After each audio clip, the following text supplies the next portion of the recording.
ભીમપુરા ગામમાં ભાટીજી મહારાજના સાનિધ્યમાં મહાઆરતી તેમજ મહાપ્રસાદનું સમસ્ત ભરૂચ જિલ્લાના રાઠોડ વસાવા સમાજ એક મંચ પર ભેગા થઈને સમાજમાં અવરોધરૂપ પડીબર જેવા કે શિક્ષણ, વ્યસન, અંધશ્રદ્ધા, બાળ લગ્ન અને લગ્ન પ્રસંગોમાં દેખાદેખીમાં મોટા ખર્ચાઓ વગેરે સમાજના શિક્ષિત આગેવાનો દ્વારા માહિતી અને માર્ગદર્શન આપવામાં આવ્યું હતું। समस्त भीमपुरा गाम તેમજ આમોદ તાલુકા આદિવાસી સંગઠન દ્વારા ભીમપુરા ગામના સરપંચ દીપસંગભાઈ રાઠોડ, નટવરભાઈ રાઠોડ તેમજ આમોદ તાલુકા સમાજના આગેવાનોએ સમગ્ર કાર્યક્રમનું આયોજન કર્યું હતું। આ કાર્યક્રમમાં આગેવાનોએ સમાજના અવરોધરૂપ પડીબળો સંદર્ભે પ્રવચન, માહિતી અને માર્ગદર્શન ભરૂચ જિલ્લાભરમાંથી ઉપસ્થિત લોકોએ પૂરું પાડ્યું હતું। ધારાસભ્ય ડીકે સ્વામીએ જાહેર મંચ પરથી કહ્યું કે 24 કલાક જંબુસર આમોદના રહેવાસી આદિવાસી સમાજના સરકારી કામકાજને લગતા પ્રાણ પ્રશ્નો જેવા કે સરકારી આવાસ, જે મકાન વિહોણા હોય તેમને પ્લોટ તેમજ સરકાર તરફથી મળતી સહાયો વગેરેમાં મદદરૂપ થવા તત્પર થયો તેમજ પોતાના આધાર પુરાવાના લગતા જરૂરી ડોક્યુમેન્ટોમાં પડતી અગવડતા તેમજ કોઈ પણ અન્ય કામકાજ અર્થે એપીએમસી આમોદના ભાજપના કાર્યાલય પર સંપર્ક કરવા આહવાન કર્યું હતું। નમસ્કાર, જય આદિવાસી, જોહાર। આજ રોજ ભીમપુરા ગામે રાઠોડ અને વસાવા સમાજે ભેગા થઈ આદિવાસી જનજાગૃતિનો કાર્યક્રમ રાખેલ હતો।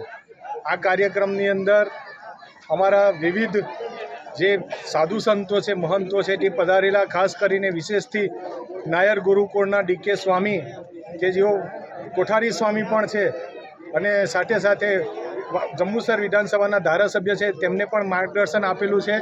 અને સમાજમાં શિક્ષણ વિશે જાગૃતિ થાય, વ્યસનો ઓછા થાય અને સમાજને એક આદર્શ વિચારો મળે, જે આદર્શ વિચારો થકી આ રાષ્ટ્રનું નિર્માણ થાય, એમના પરિવારનું નિર્માણ થાય, એક સારો સભ્ય સમાજ આ દુનિયાને મળે, આ દેશને મળે, એવા પ્રયત્નો થકી અમે આ કાર્યક્રમ રાખેલો હતો।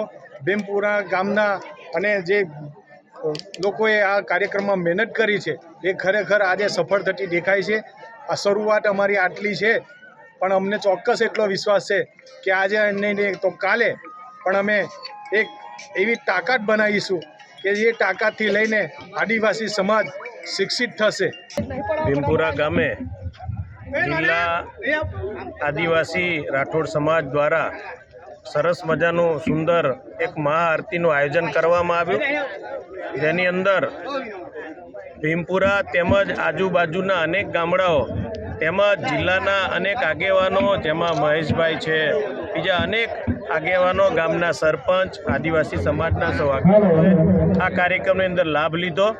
અત્યારે ટૂંક સમયમાં મહાઆરતી પણ થવાની છે, તો આજના દિવસે પણ આદિવાસી સમાજને અપીલ કરી કે આ સમાજ વ્યસનમાંથી મુક્ત થાય, શિક્ષણ પ્રાપ્ત કરી ખૂબ આગળ વધે અને આ સમાજ દેશના જે ધારા છે એની અંદર પણ એમની ખૂબ મોટી જ્યારે સેવા છે, ત્યારે એ પણ આ દેશ જે આપણા મોદી સાહેબનું સૂત્ર છે કે 2047માં આ દેશ વિશ્વગુરુ બનવા જઈ રહ્યો છે, તો એની અંદર પણ આપણા સૌ આદિવાસીનું યોગદાન થાય એવી સૌને અપીલ કરી। સૌ નિર્વ્યસની બને, શિક્ષણ સારું મેળવી ખૂબ આગળ વધે એવી ભાથુજી મહારાજને પણ આ સમાજ વતી પ્રાર્થના કરી। Bureau report, Janadesh news, Bharuch.